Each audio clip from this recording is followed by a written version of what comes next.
Yes, sir. Yes, sir. You know what it is. Your boy Wildcard Mar in the building. It's episode 319 of the I.O.W. Sports Show. I got two special guests joining me. We gonna talk Commanders. We gonna talk Dolphins. Free agency is getting underway and it's getting crazy out here in these NFL streets. We'll discuss that as well as what are those going to be the strategies of the Commanders and the Dolphins come upcoming draft. Hey, we discuss it all. Holla.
Yes, sir. Yes, sir. Yes, sir. Hey, you heard what I said on the intro. It's your boy Wildcard Mar. We are tuning into another episode I.O.W. Sports Show. It's episode 319.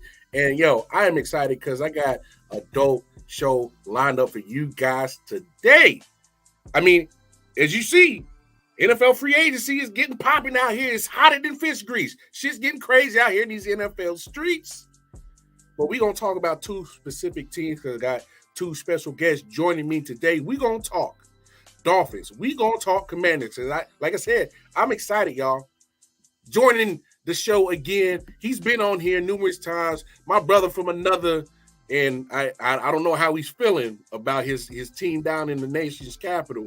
They kind of being funny with the money. But we'll discuss it. Hey, Couch Coach, what's up, pimp? What's going on, man? Hey, we're here.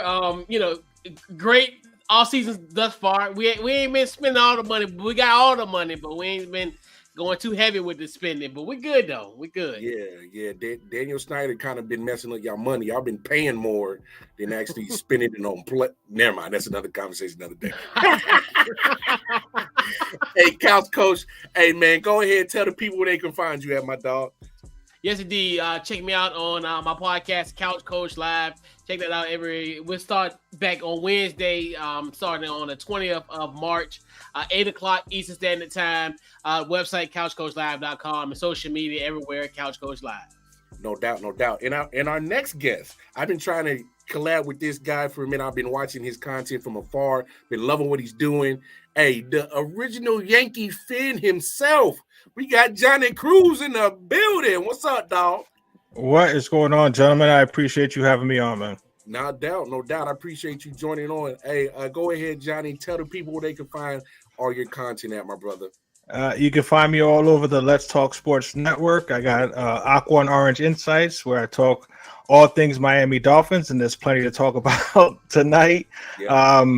I also got Pinstripe Perspective, which is a Yankee show, and then, of course, the network show, the Let's Talk Sports Network, every Monday and Thursday nights at 9 o'clock. No doubt. Hey, and before we get started, man, RIP to our brother Dave Harris, man, a great dude. He was phenomenal with putting a lot of people together content-wise. Man, I'm going to miss that guy, man, so RIP Dave Harris. Yes. Before we get too deep into it, Johnny, I got to ask you, man, spring training, full swing, you know what I'm saying? Baseball around the corner. Hey, we got to talk about it, baby. How you feeling about your boys in the pinstripes, man? How you feeling? Well, I was feeling good until Aaron Boone's press conference when he mentioned that Garrett Cole is getting his elbow checked. So that's never a good sign there. But, I mean, we got Juan Soto for this season. We'll see what happens after in the off season here. But I'm excited about the team. I'm excited about the potential. Like I said, hopefully this Garrett Cole thing isn't as big of a worry as a lot of Yankee fans are tripping out about. But we'll find out in the next couple of days what's going on with him. But I'm excited about this baseball season. No doubt. I'm a Royals fan. We made a couple of moves, so we'll see what happens. I'll wait till September to see if they are in contention before I get excited about my Royals. So, and then Couch, I know you Nationals, y'all ain't doing too much. So, I mean, it ain't too much to talk about baseball. Hey, they got that chip a couple years ago, though. So yeah, no doubt. All right, so we are here to talk football, fellas, and free agency is getting underway. But before we do, Couch Coach, kind of give the viewers, the audience, kind of sum up the 2023-2024 Washington Commanders NFL season, man. What's up? What happened, man? It was a horrible season. I mean, I'm usually a positive guy, but it was one of the worst seasons we've had in at least in the last 5 years. You just look at this everything. It was so much optimism and hope.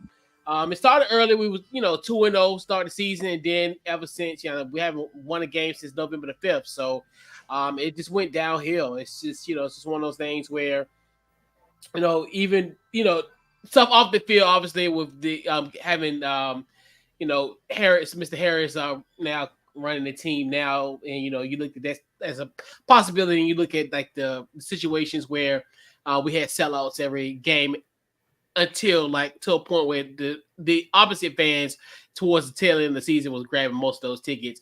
But there was some optimism. But at the end, it was a bad season. It was everything that could have went wrong in this football season went wrong for the Washington Commanders. Damn, man. It's always a damn shame when the visiting opposing team got more noise than the home team. It's never good. that ain't never good, man. So, Johnny, man, same question, man. Kind of give us a breakdown for the viewers, the listeners, the 2023-2024 Miami's Dolphins season and how that ended up. Well, I mean, it was a fun season as far as the offense. We put up a lot of points, broke a lot of Dolphin records offensively with touchdowns and yardage and stuff like that too. Threw for a bunch of yardage. Mm-hmm. But it was a tale of going 10-0 against non-playoff teams and 1-6 against playoff teams. Mm-hmm. So that pretty much says it. They had a good season. Won a lot of games, but like I said, put up a lot of points. It was a lot of fun considering the last 20 plus years as a Dolphin fan. It was hard to watch them offensively because we couldn't do much offensively. So it was a fun season in that sense, but December and January was pretty bad. They fell apart in the end of the season, and then as you saw, they went into Kansas City and basically just pooped the bed and couldn't do anything in Kansas City, and that's how the season just kind of flamed out for them. Yeah, kind of. Dolphins, the Mahi didn't get a chance to thaw out in Kansas City. It still stayed frozen. So. No, it did not. People are losing digits and stuff. That's how cold it was over there, bro. Yeah, man. Look, I was not going to that game. I refused to go to the game. I stayed at the house. I made sure that I stayed bundled up. Had the heat on. I had the heat on hell. Matter of fact, I was like, man, keep it. Man, it was so cold out there. The dog, when he had to walk, I was like, all right, do what you got to do, and we going right back inside, make it quick. He even knew what was up. My dog understood the assignment. He pissed and shit in record time, and he said, gotta go. Yeah, gotta go. So, yeah. So let's jump into free agency. Coming off 11-6 season down there in Miami. Man, Johnny, man, free agency gets off, and Christian Wilkins already signs a big-ass deal with the Raiders, man. How you feeling about that right now, man? Well, I mean, I'm one of the Dolphin fans that actually saw this coming. Mm-hmm. A lot of Dolphin fans were hopeful that we can keep him in-house, especially when they didn't put the tag on him. They figured, oh, well, there's got to be some kind of a deal going on. But Christian was all about getting paid. He wanted to be paid as one of the top 2 or 3 defensive tackles in football. And he got that from the Raiders. Yeah. And I love Christian Wilkins. I love the type of player he is. I love the motor. I love his leadership. Yeah. But he is not a top 2 or 3 defensive tackle in football. I'm just being real. You know what I'm saying? Really, really good player, really good against the run. The biggest issue they had with him, going into this last season was that he wasn't getting enough sacks. So he focused on getting a bunch of sacks this year, and his other numbers went down. So in my opinion, it was he did what he had to do this season to kind of change that narrative as far as the sacks. But again, I love the kid, and I think he's a really, really good player, but he is not Chris Jones. He is not, you know what I'm saying? He's not Quentin Williams. He's not that dude. He's not a game changer at the defensive tackle position. So if you're going to pay a defensive tackle $20+ million, he needs to affect the game. And Christian, who's a solid player, he just doesn't do that. So I'm not taking it as badly as a lot of Dolphins fans, including my 2 co-hosts, who I'm going to have to talk off a ledge at 7:30 tonight. No doubt. Hey, Detroit man, what's up, man? What up, doing, man? Hey, how you doing? Hey, man. Hey, man. I had to put out an APB out on you. I had to put out the searching team for you, man. I ain't seen you in a minute, man. That loss to San Francisco NFC Championship game been that bad, dog? It's been a lot of stuff going on. That's all I can say. Yeah, man. I was like, damn. I know you were sad about the loss, but damn, man. I was like, man, we gonna have to call what's his name that does the show to find the missing people, John. We gonna have to. Oh, hey, look, they don't put people on milk carts no more, do they? John Walsh. John Walsh. John Walsh. Right? Nah, good to see you, my brother. Good to see you. So let's follow up with obviously Christian Wilkins moves on. What y'all gonna do about Tua? I mean, it's about time to pay him, man.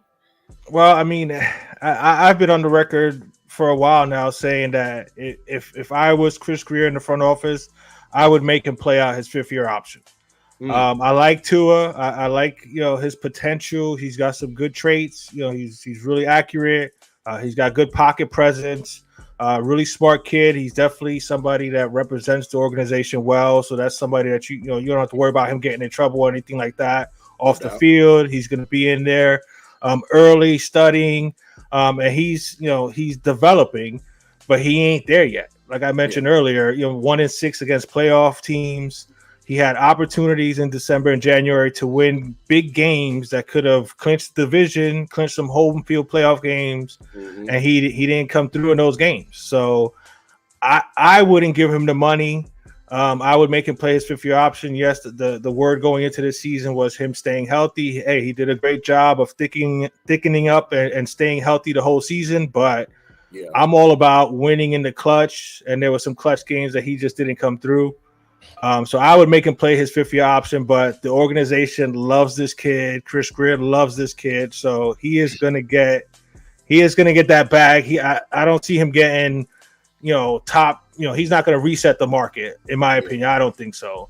But he's gonna get that bag. So Dolphin fans, prepare yourselves. Prepare yourself.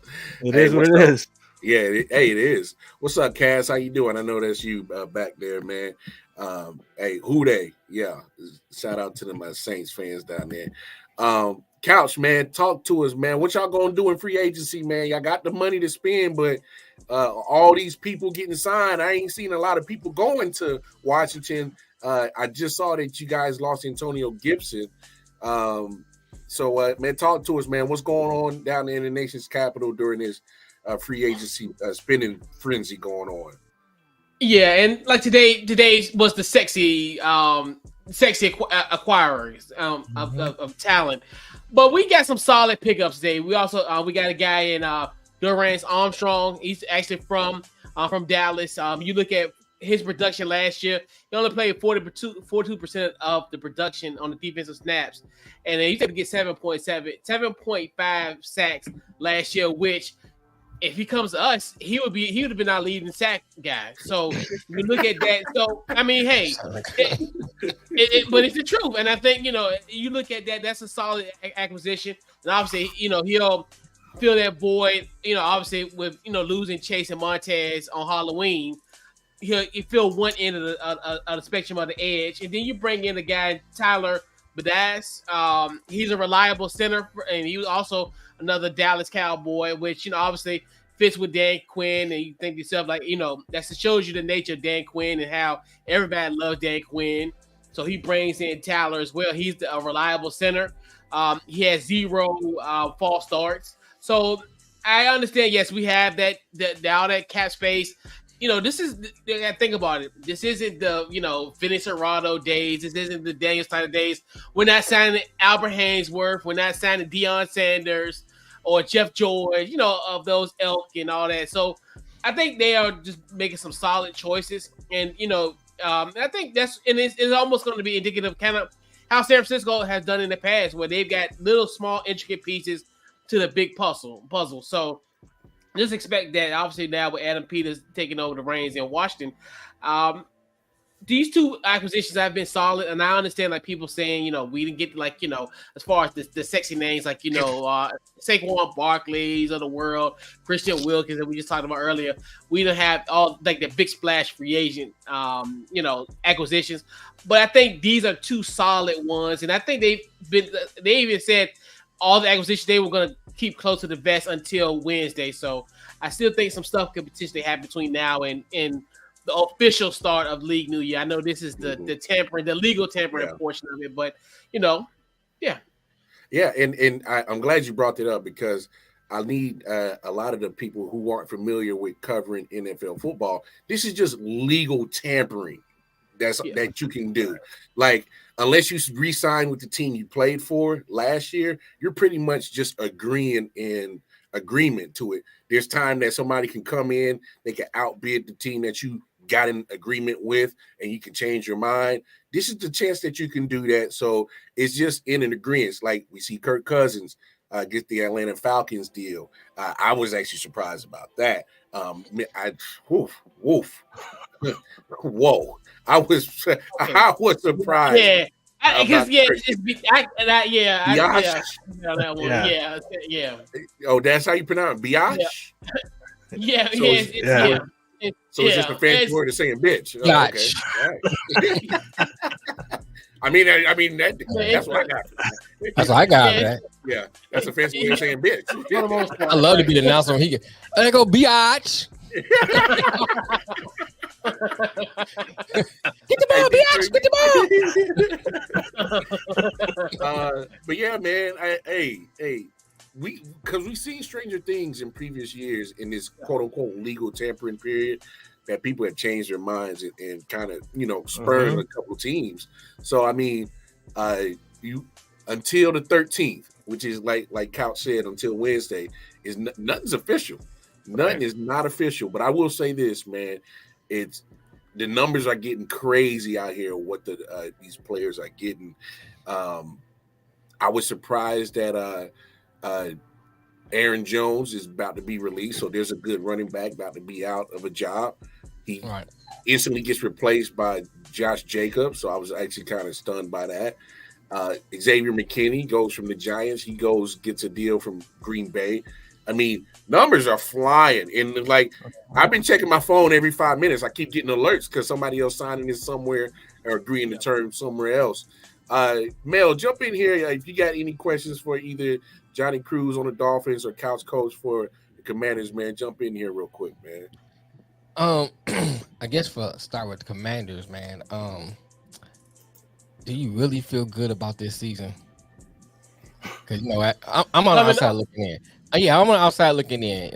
And as a person outside looking in, I'm not in that area, so I don't see all the ins and outs. But it still look good for your team.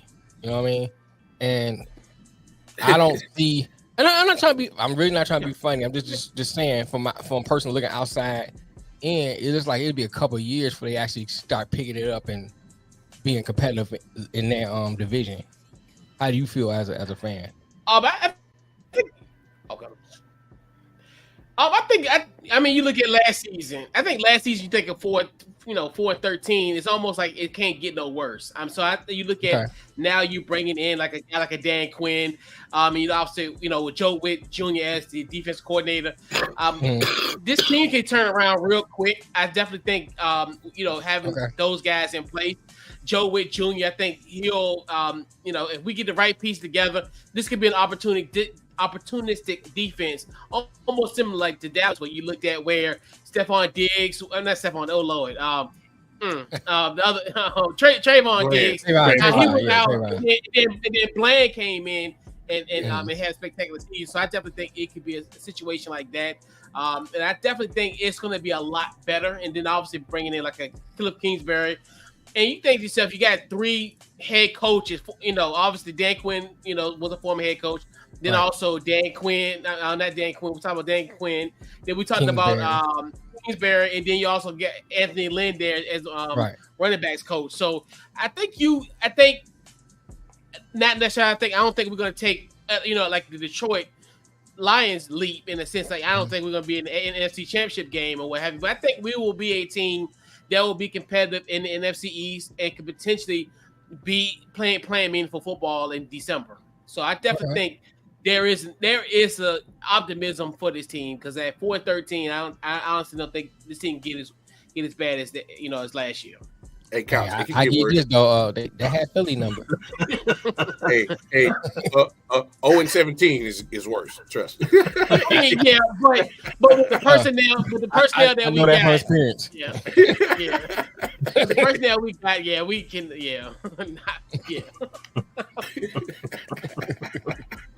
Hey man, hey, I know you got the optimism that it can't get no worse. Be careful now.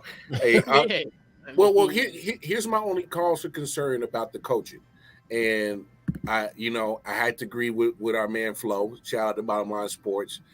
I love Dan Quinn as a D coordinator. Mm-hmm. Now, head coaching, we saw what happened with the Falcons. It was kind of a little shaky. You had a Super Bowl in your hand. And you kind of coached your way out of it. And then, he did well as his Seahawks D coordinator. And did well as Dallas D coordinator, albeit he had some talent on both squads when he was D coordinator.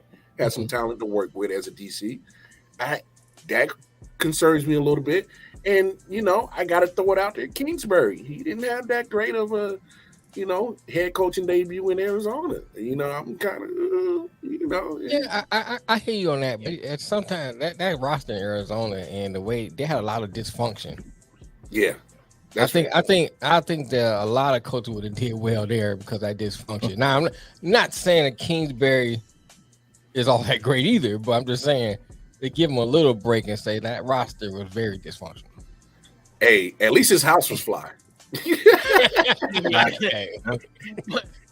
And to your point, Mar, I think when I listened to Dan Quinn's presser, he said, as far as he's learned now to more so be able to be in a position to delegate some of these tasks. So he learned a lot from his experience in Atlanta. And, hence the kind of the point I said earlier as far as having two former head coaches on his staff as well. So I think he learned a lot from his Atlanta experience and then now going forward with it. So, time will tell. Time will tell for sure. Hey, 28-3 will make you learn a lot of lessons, I bet. Hey man, that's on Cal. That's on Cal, bro. I was gonna say a lot of that was Kyle wanting to throw the ball when they were running all over New England. Hey, we seen Kyle give up 2 Super Bowls too. Right. Thank you, Kyle. Right. Yeah, right. Let me thanking him. Hey, trust me. Hey, Andy Reid is my favorite coach. My second favorite, Kyle Shanahan. Thank you, sir. Because you've been giving us parades out here in Kansas City. So thank you. And I agree with Bottom Line Sports, where hey, when you got a team like the Washington Commanders who hasn't been to the Super Bowl since 1992, hey, get us somewhere. We haven't won a playoff game since 2006. Yeah, so, that's fair. That's fair. I hear you. The Commanders ain't never won a Super Bowl. The Redskins have. Come on, man. The Redskins have. All right now. Wait. Hold on. We're splitting hairs because of name changes. Don't do that. All right now. You splitting hairs now because of name changes. All right now. Hey, that's slick. That's slick. I saw what you did there. Johnny, man. So 21st pick, first round. What are some of the things that you're kind of hearing, or what are the things that you're kind of feeling on which direction the Dolphins should go with that first pick in the first round at 21 overall? Well, I mean, seeing as how we're losing half the squad, or at least that's how Dolphin fans will tell you that we're losing so many players today. Right. I mean, there's a lot of holes on this team, to be quite honest. You know what I'm saying? First and foremost, in my opinion, if you're gonna, because they're gonna re-sign Tua, like I mentioned, to Dolphin fans. So sorry to break your hearts. Like, this offensive line has to be dealt with. Robert Hunt is another free agent that we lost, our right guard. Mm-hmm. Our center Connor Williams got hurt midway through the season, tore his ACL. So we don't even know if they're going to re-sign him. So as of right now, Liam Eichenberg, who is not somebody that you want starting on your offensive line, started at center for us the last several games. So in my opinion, I think they need to go offensive line, although they haven't done a great job of drafting offensive linemen. Mm-hmm. But I'm looking at somebody like the center from Oregon, Jackson Powers Johnson is a possibility. Mm-hmm. There's a lot of talk about the tackle from Washington, Troy Fautanu. Tyler Guyton, the offensive tackle from Oklahoma, is another one. Graham Barton, who's the center from Duke, is a good interior offensive lineman, so they can go that way. I'm honestly of the opinion that I like to go into the draft and you take best player available. I think if you're a good coaching staff, even if it's a wide receiver or a corner or somebody, and you supposedly are stacked at that position, you can make it work if you're a good coach. You know what I'm saying? You'll use your players. So if there's a good wide receiver there, I think a number 3 wide receiver would be ideal for this Dolphin team. So that way everything's not Tyreek and Waddle. Mm-hmm. They signed Jonnu Smith, which I think was a big signing because the tight ends did absolutely nothing for us this season. We had 0 touchdowns from the tight end position this year. So I like that signing there, but I think ideally they'll go offensive linemen. If it was me, I would honestly, we don't have a 3rd or 4th round pick. So I would trade back and try to get a couple more picks if I can. But if I'm stuck there, I take best player available. Hopefully it's an interior offensive lineman that can help them out. Nice. I like that strategy, man, because, man, you when you bring up the fact that you don't have a 3rd and 4th round pick, you probably want to, if somebody wants to leap in front of you, you're like, hey, come and leap in. Well, we need like one of your 3rd rounders, so your 4th rounder not. Flo, all right, I gotta address this, and I got love for Flo. You know what I'm saying? Bro, you're still dealing with Dak Prescott, bro. So, you know what I'm saying? I know you're quick to want to jump on the Tua hate and stuff like that, and I get it, but, you know what I'm saying, worry about your own house. You know what I'm saying? First, you know what I'm saying? When you still got Dak Prescott that you've had there for, 7-8 years, and you still haven't done anything. So, even though, like I said, I think Tua should play out his 5th-year option, I still got to see more from Tua. But you know what I'm saying, he's always jumping in, talking about that we need to move on from Tua. But yeah, you still got Dak running your show. Hey, we love Flo, man. He absolutely got nothing but love for him. I just gotta address him. That Cowboys love is something else, man. They just go through that vicious cycle every year. Cowboy love is blind. Hey, for real. No, yeah, but hold on. It comes to a point that Cowboy love starts to become almost delusional. Yes, thank you. Brian Burns, all right. Brian Burns to the Giants. That's big. That's big. That's big money. I feel you, Flo. I know you don't. He said, "I don't want Dak. I know you don't." What? He says, "I don't want them to extend him." Oh, okay, okay. Oh, that's probably the first rational thing you ever said about the Cowboys. Hey, I'll give you that. I'll give you that credit. So give me your ideal pick. Put your GM hat on, Johnny. What would be your dream pick at 21? Your dream pick, just off the top of the head, you'd be like, "Yo, I would love to have this guy."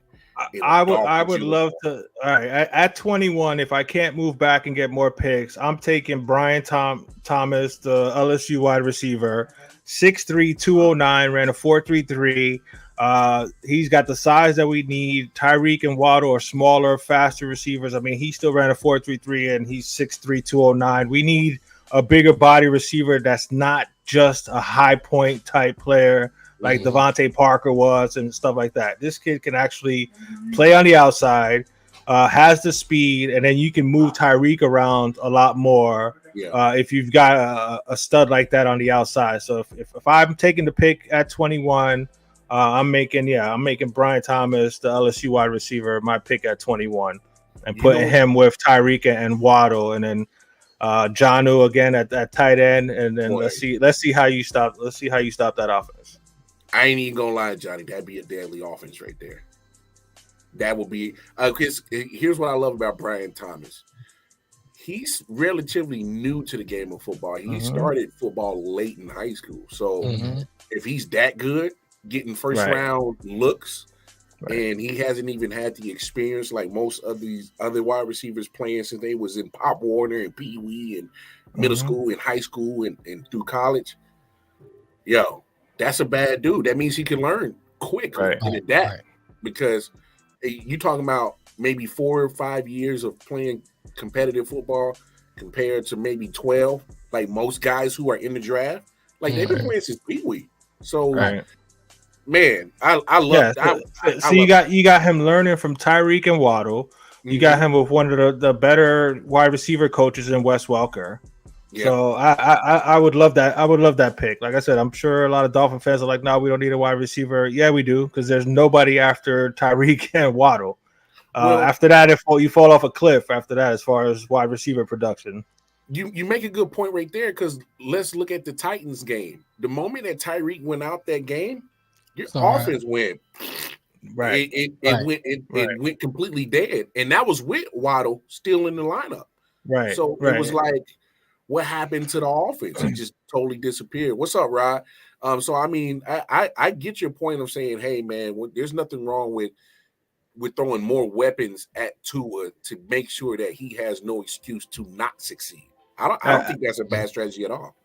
Absolutely. And I know, of course, offensive line, it is a must because you have to protect this kid. But the way Mike McDaniel designs the offense, it's designed for Tua to get the ball out quick. I think the whole 2,000-yard thing was honestly a detriment to the Dolphins because they were just force feeding Tyreek Hill all the time. You know what I'm saying? To the point where, even Waddle didn't go off like he possibly could have.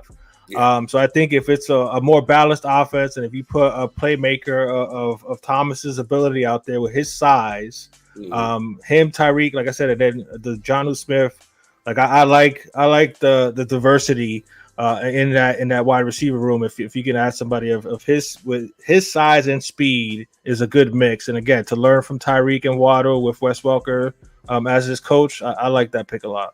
Yeah, that's a good pick. All right, couch coach. Hey man, the talk's been going crazy. What y'all gonna do in the draft? The talk's been going crazy. Y'all got the number 2 overall pick. All right, so you got it. You got his former coach, offensive coach at USC, as your OC down in the nation's capital, Kingsbury. Is that a true sign that Caleb Williams ends up in the nation's capital? I don't think so. I think the price is gonna be too high to get Caleb Williams. I think it's at a point where, I love what Chicago is doing as far as not saying anything, and then that nothing, everything that happened in the combine with Caleb Williams, they're just radio silent. So they already let you know that the price is gonna be up there. And I think, in my personal opinion, and I think to Caleb's. For him, I don't think he should go home. I think, this type of situation, unfortunately, with him, they will turn on him in an instant. He could be the hometown kid. We just seen this recently with Chase Young and God rest his soul, Dwayne Haskins. We've seen this story all too familiar, and I think for him personally, I don't think he should want to come here. I mean, obviously, you just see out those two examples, but I just think the price could be too high. If you look at, as far as they're looking at maybe 2026 type of implication draft picks from 2026 potentially could be in play. And, especially with this team, like I said, we talked about the optimism, but this team's still going to need a first round pick, another starter in the 2025 draft. So why risk this? And I know, obviously, you, Mar, I know the whole, with the Andy Reid trading up to get Patrick Mahomes. This is a different ball game. This is where, versus that was already an established team at that point. Now you have so many holes on this team. You literally gonna probably give up maybe potentially 3 or 4 starters just for one guy. And we're not a burgeoning playoff team, to say the least. We're still a team that's still trying to grow and trying to get everything together. So it's too, like they say, it's too rich for my blood. Well, because for me, I think whatever Chicago decides to do, whether they trade that number 1 pick or not, they don't seem sold on Justin Fields. So I think they take Caleb Williams regardless. Because and obviously with the tampering phase of the free agency now, I think that move probably gets made either between now and Wednesday on what they're going to do with Justin Fields. I mean, what's your thought on that? And almost to a point, where can he go at this point? Because now the quarterback musical chairs are kind of is there, and he's going to be without a chair. I mean, we talked about Kirk Cousins going to Atlanta. Russell Wilson went to Pittsburgh. Those are kind of the 2 spots that we thought was going to be in the best interest. And we thought Chicago was going to have a situation where they can kind of play it, where they can kind of up the price for Justin Fields because you want him. But now, who you can think now, I mean, maybe, you're thinking maybe trade within the division with Minnesota or maybe with the Vegas Raiders. I mean, there's only 2 other really conceivable spots for him to go. I mean, and it's to a point where they could just be sitting on him, and both of them could potentially be in the same room at this point, him and Caleb Williams. Because, I mean, where can he could potentially go at this point? Dallas. I don't care. Well, they got Trey Lance. So that's another one where he's another like a project. Couch. You said Trey Lance. Come on. Look. I like Trey. I'm just saying. Yeah, but you still got him sitting there though. You know what I'm saying? I like Trey. Right. It's eerily similar where you're gonna have him sitting, unfortunately, too. So it's like, and he's coming up on a 5th year. So it's like you're gonna have to pay this man next summer. So it's like. Well, you got to make a decision. You got to make a decision. Yeah. So, you can sit him all you want, but he going to get potentially $40 million next year, potentially. Well, to Flo's point, you're sitting at the 2nd pick. I don't think you got to go all in to get Caleb Williams. There's too many quarterbacks in this draft for you to, what I'm saying? You don't get Caleb, then you get May. I still don't think you lose doing that. I don't think Chicago's giving up Caleb Williams regardless. You know what I'm saying? I mean, it's going to be a lot. If I'm watching, right, I'm not going all in for him. No, because you got like my man said, you got too many holes, and there's other quarterbacks out there. So and then I wouldn't. Especially and then you look at it, and you look at this even the difference between the two, where compared to when we got greedy in 2012, where you had Andrew Luck, RG3, and then the drop off was Ryan Tannehill. So yes, that's where you're like, okay, we might need to get. My bad, Johnny. My bad. No, hey, it's all good, man. My bad. It's all good, bro. I was banging the table, praying that they didn't make that move and draft a former wide receiver. And like you said, this quarterback class is a little bit like it's depth, where it's like you may have 1A. You might have a 1C or D, but they still one caliber. So, Now, Flo, you saying Drake May ain't it? But here's my thing. I got question marks about Caleb Williams. I do too. So do I. Yeah. I'm not a. Now, if you're looking at this quarterback draft, now go ahead, man. Go ahead. No. I was gonna say, I can probably pick a lot of things wrong with a lot of these quarterbacks that's coming out. There's no one that's really like that's the person right there. You know what I'm saying? But if you line them all up, there's not that much difference between each one. You might be able to say, okay, this one might have one or two attributes this one don't have, but it's not really like they're not really separated that far apart from each other. So in the Commanders' case, why go all in for one and you pick the next pick? Yeah, and you got too many holes. That's more my point than anything else. You know. Yeah, it worked out for Houston last year too. Right. For nothing, they stood at 2 and wound up getting a better quarterback. It almost feels like there was so much hype for Caleb Williams. It's almost like Chicago has no choice, but to draft this kid because of all the hype that he's been getting for these last few years. Mm-hmm. I've always been of the of the mindset of keeping Justin Fields, continue to develop him, trade that pick, and then just build around this kid. You know what I'm saying? You got so many draft picks that you can actually give him a line. Take Marvin Harrison, and you got Marvin Harrison, DJ Moore. You know what I'm saying? Like, you're actually starting to build something there. But it almost seems like the pressure and the media, like, they have to take Caleb Williams down. I don't think they can both be in the same room, though. I think, you know what I'm saying, if you're going to draft this kid, you got to get Justin Fields out of there. Vegas actually sounds like a reasonable one, considering, like you mentioned, the moves that happened today with Atlanta and Kirk Cousins, and Pittsburgh with Russell Wilson. So, I like Justin Fields. I mean, does he need to continue to develop? Yes, absolutely. But I think there's traits there you can work with.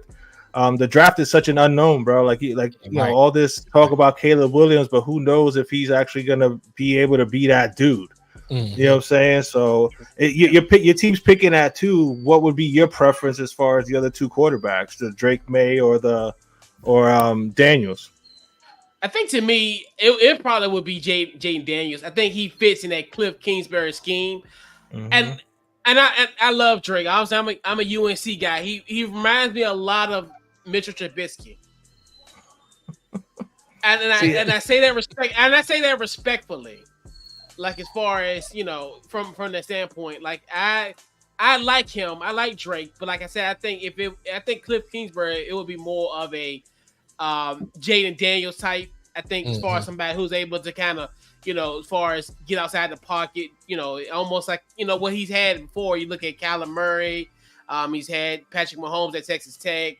He's had those kind of guys. Not saying that they're like that, but they're that same ilk. So you just look at it from that standpoint. But to me, I think he has to start a quarterback on this football team. Quiet as kept. Unpopular opinion, I think Sam Howell almost fits in that mold. But obviously, around these parts, that's like taboo to say that Sam Howell should be the starting quarterback in 2024. But I mean, I'll be the one to say it. I'll be the one that say it with my chest out, my diaphragm, that I think Sam Howell actually should be the starting quarterback for the Washington Commanders in 2024. Yeah, I agree with you, bro. I agree, but I respect it. You know what, Flo? I don't think there's that much of a separation between Caleb and everyone else, and I'll tell you why. Yeah. Because Caleb is, unfortunately, because his love for Lincoln Riley, I think is going to be detrimental to him. He literally left Oklahoma to follow him to USC, and look at what Lincoln Riley's offense has done in college football. Yeah. It hits walls against good defenses. Right. Mm-hmm. I watched a lot of Southern Cal football last year. I seen some stuff out of Caleb that didn't look pro ready to me. There was a lot of times where he won some shootouts. There was a lot of times where he should have won a shootout and was throwing picks. Yeah. He made some bad decisions. He got under pressure and was throwing a lot of picks.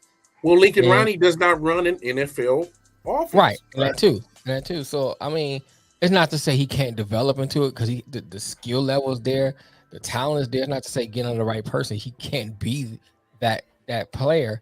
But if you're looking at the rest of the quarterbacks that's out there, it's not that much difference. It's not a vast difference like what I think. What it is?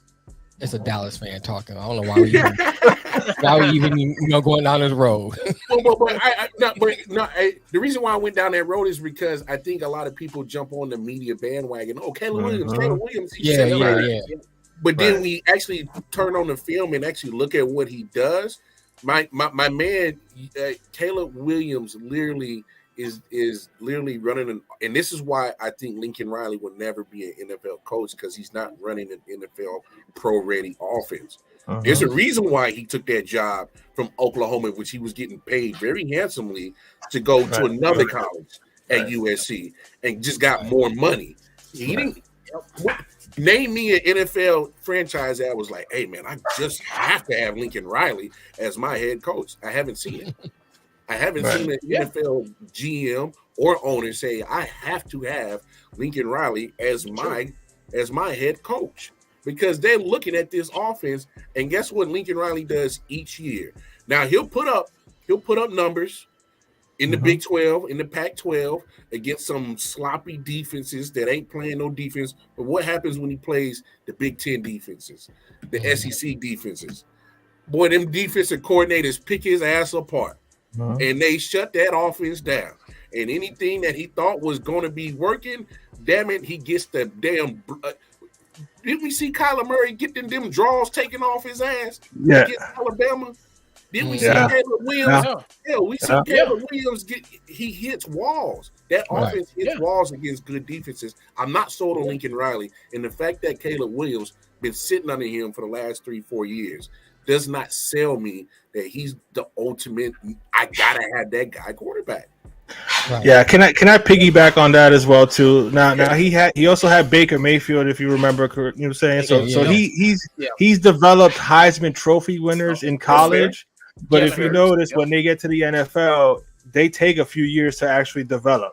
You know what I'm saying? Baker Mayfield is actually turning into a pretty good quarterback now in Tampa, and it's been 6 years or something like that. Kyler Murray never took a snap underneath the tackle. He was underneath the center.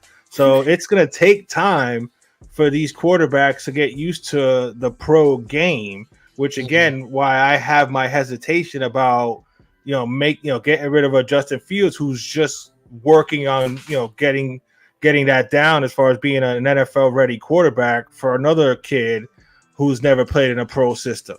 Right. You know what I'm saying? So I have my question marks about that as well, too. I'm with you on that. Well, Flo, to Flo's comment, there's always an anomaly to because you about to hit on it.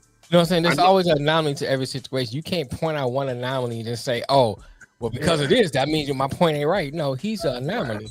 Right. He's an exception to the rule. Not just anomaly. I mean, you talking about Mahomes, which is a once in a lifetime talent you get every so often. Where did he go now? Huh? Where did he go? He went to Andy Reid. Thank you. Okay. Who's a better coach, better system. So I mean, he was placed in the right situation. Not take away from his talent, but he was placed in the right situation. So you gotta factor all those things in. You can't just say Mahomes playing Texas Tech on the route. You can't just throw that out there and say that our statement ain't right.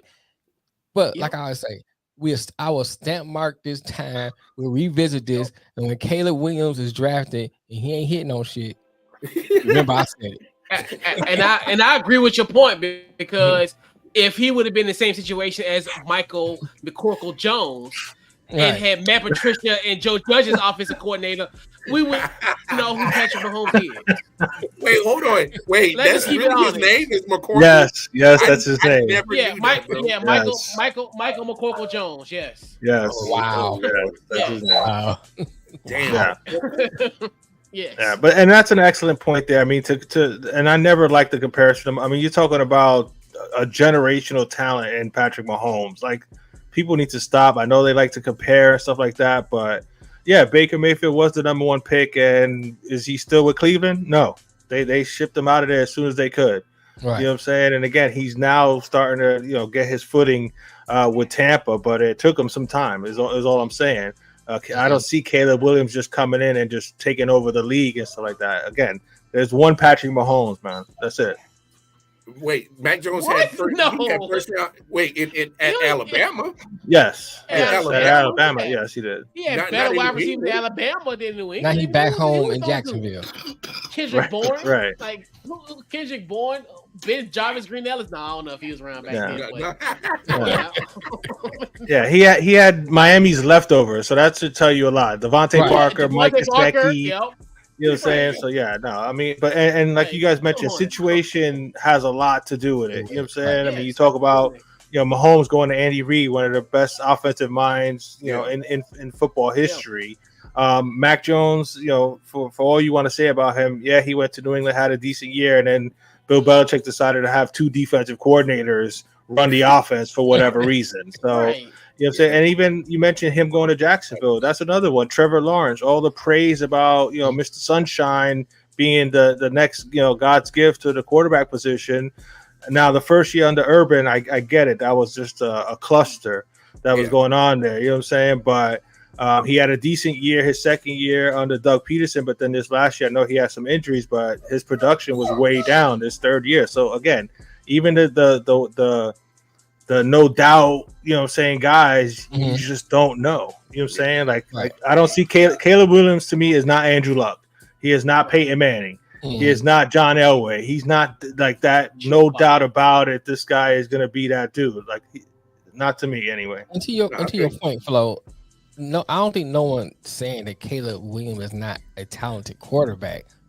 I think the point is that when you saying earlier that he's there and everybody else is way far away from him, I think that's a falsehood. I don't think that's a correct statement.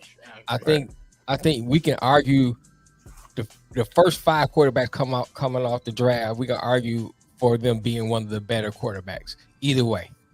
That's all I'm saying. It's not that much of a difference. Where if somebody say Drake May was, I'd be like, okay, let me hear your argument. I ain't gonna automatically say, oh, you wrong. Somebody say that it's Jalen Daniels, let me hear your argument. You know what I'm saying? Because I think you can make an argument for each one. That's the only point we're saying, Flo. I ain't saying that Caleb Williams is not a good quarterback. I can make an argument for Jalen Daniels over Caleb. Yeah, that's what I'm saying. That's my point. Yeah. That's my point. Yeah. You know what I'm saying? It's not no one saying that Caleb is not a good quarterback, but when you put them all together, you can make an argument for each one. Right. That's the bigger point, I think. Yeah. It's like we said earlier, where there's like, as far as between Caleb and the other prospect, there's not a big of a drop off. They're almost like we said, it's 1A, 1B, 1C, 1D. Right. Right. So it's All right, Couch, put your GM hat on, my brother. Put your GM hat on. All right. What you gonna do with second overall? What you gonna do? Hey, what would be your dream pick? As in, I gotta have this guy in a Washington Commanders jersey. I am no Adam Peters, but I am a couch coach. So my what I'm gonna do, I'm gonna go with Marvin Harrison Jr.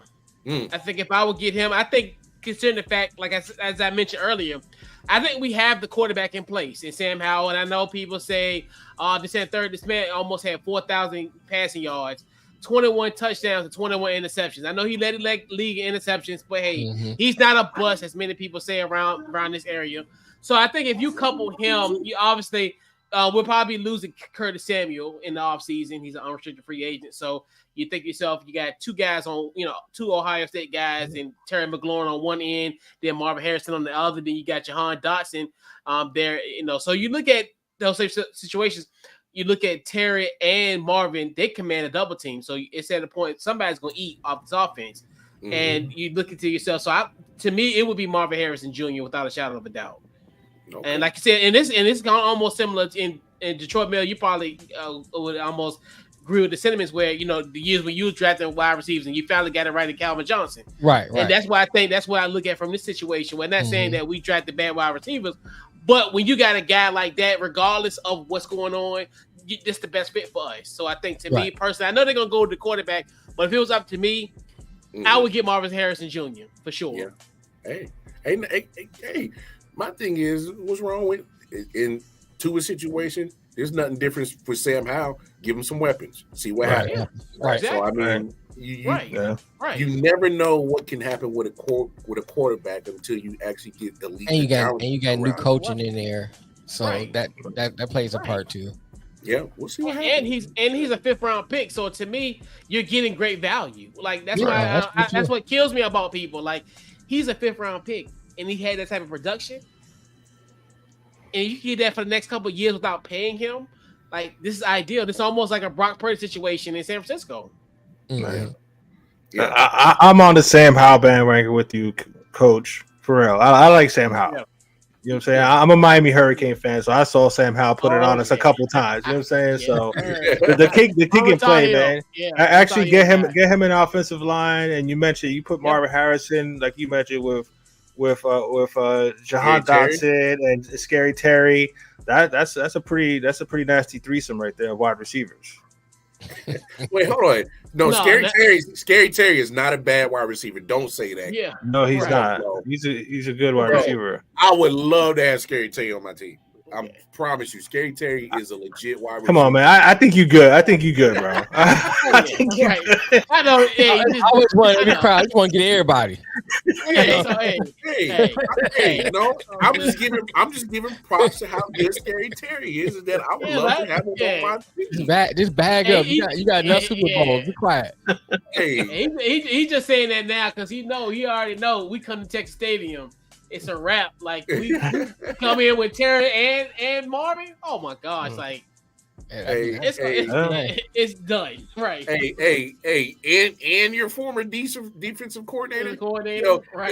Yo, he gonna read Mike McCarthy his rights on the way in, bro. Dude, even little Aiden know what's up with Terry McLaurin. He was even talking about Terry McLaurin. He was like, I love it. my dad got cooked by Terry McLaurin. Little Aiden know. Even little Aiden know about Scary Terry, dog. hey, Scary Terry been cooking y'all too. But anyway, hey man, this has been a phenomenal show, man. Hey, like I said, we're gonna keep planning all the way up to the draft every Monday and Thursday. Get some guys in here who create content, talk about certain NFL teams, get y'all ready for the draft, and of course, just kind of rehash the previous season and what was going down in this free agency frenzy. But hey, Couch Coach Johnny Cruz, man, we appreciate y'all fellas. Johnny, go ahead, let the people know one more time where they can find all your content at, my brother. You can find me all over the Let's Talk Sports Network. Aqua and Orange Insights, my Miami Dolphins show is every Monday at 7:30. On Tuesdays, it's Pinstripe Perspective Inside the Yankees. I talk baseball on Tuesdays at 7 o'clock. And every Monday and Thursday, the Let's Talk Sports Show, Monday and Thursday nights at 9 o'clock, and all the social media platforms at the Yankee Fan. Shut your ass. I can't with Mel, man. Shout out to man. We're not talking basketball, man. We ain't talking basketball, man. Chill out. Hey, Couch Coach, man, tell the people where they can find you at, my dog. Yeah, pretty much social media podcast, Couch Coach Live. We'll be back on Wednesday, March the 20th at our regular scheduled time, 8 o'clock Eastern Standard Time on Wednesday nights at 8. Also the website, couchcoachlive.com. Also social media, Couch Coach Live, pretty much Facebook, Twitter, Instagram, and TikTok, all that. So Couch Coach Live. Yes, no indeed. doubt, man. Again, appreciate you fellas for taking the time out, chopping it up with us, man. I can spell feetball too. And man. Hey, there it is. You heard what they had to say. Johnny Cruz representing the Washington Commanders.